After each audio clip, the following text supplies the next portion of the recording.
Hi all. ఇప్పుడే నెట్‌ఫ్లిక్స్‌లో రీసెంట్‌గా స్ట్రీమింగ్‌కి వచ్చిన 'ట్రోల్ 2' అనే మూవీ చూసా. మూవీ ఎలా ఉందంటే నాకైతే పర్లేదనిపించింది. ఓకేగా అనిపించిందనమాట. మీకు గనుక మాన్‌స్టర్స్, డిస్ట్రక్షన్ వాటి యొక్క సీక్రెట్స్ అనేవి రివీల్ చేయడం ఇలాంటి మూవీస్ గనుక మీకు నచ్చితే ఈ మూవీ మీకు నచ్చుతదనమాట. ఇంకొక పాయింట్ ఏంటంటే ఈ మూవీకి ఒక ప్రీక్వెల్ ఉంది. అదొచ్చేసి 'ట్రోల్' మాట. ఈ మూవీ చూసే ముందు ఆ మూవీ చూడాలంటే ఖచ్చితంగా చూడాలి. ఎందుకంటే ఫస్ట్ పార్ట్‌లో జరిగే ఈవెంట్స్‌కి ఎగ్జాక్ట్‌గా 3 ఇయర్స్ తర్వాత జరిగే ఈవెంట్సే ఈ స్టోరీ మాట. అది చూస్తేనే మనకి క్యారెక్టర్స్ కానీ అవి అర్థమవుతాయన్నమాట. అండ్ ఇంకోటి ఫస్ట్ పార్ట్ కన్నా సెకండ్ పార్టే బాగుంది. ఫస్ట్ పార్ట్ నాకంత ఎక్కలేదు అప్పుడే. సెకండ్ పార్ట్ ట్రైలర్ అనేది కొంచెం ఇంట్రెస్టింగ్‌గా ఉండడం వల్ల చూసామాట. బాగుందన్నమాట. డీసెంట్‌గా ఉంది. ప్లాట్ ఏంటంటే ఈ మూవీ వచ్చేసి ఒక నార్వీజియన్ మాన్స్టర్స్ గురించి.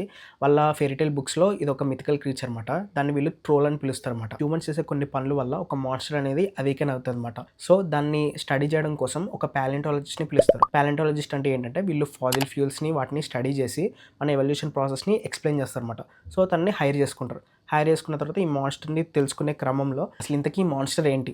మన అర్త్ మీద ఎప్పటినుంచి ఉంది? ఇన్ని రోజులు ఇది ఎందుకు అవేకన్ అవ్వలేదు? అని ఇట్లా కొన్ని క్వెషన్స్‌ని వాళ్ళు డీల్ చేసి దానికి ఆన్సర్స్ అనేవి మనం తెలుసుకొని దాన్ని స్టాప్ చేయడానికి ట్రై చేసి దాన్ని స్టాప్ చేస్తారన్నమాట సక్సెస్‌ఫుల్‌గా. సెకండ్ పార్ట్‌లో మనకి ఏం చూపిస్తారంటే ట్రోల్స్ గురించి కొంచెం ఎక్కువ ఎక్స్‌ప్లోర్ చేస్తారు. వాళ్ళ గురించి కొన్ని మనకి ఎక్స్‌ట్రాగా సీక్రెట్స్ అనేవి రివీల్ అవుతాయి.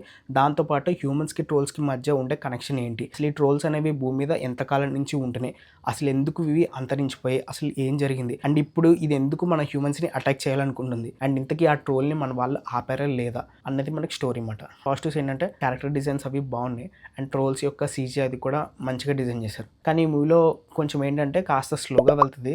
ఫస్ట్ పార్ట్ అయితే చాలా డెడ్ స్లోగా వెళ్తదనమాట. సెకండ్ పార్ట్ కొంచెం పర్లేదు. ఇంకా సినిమాటోగ్రఫీ, మ్యూజిక్ గురించి వస్తే అవైతే కొంచెం డీసెంట్‌గా అనిపించాయి. సరే మరి నెక్స్ట్ వీడియోలో మళ్ళీ కలుద్దాం. అంతవరకు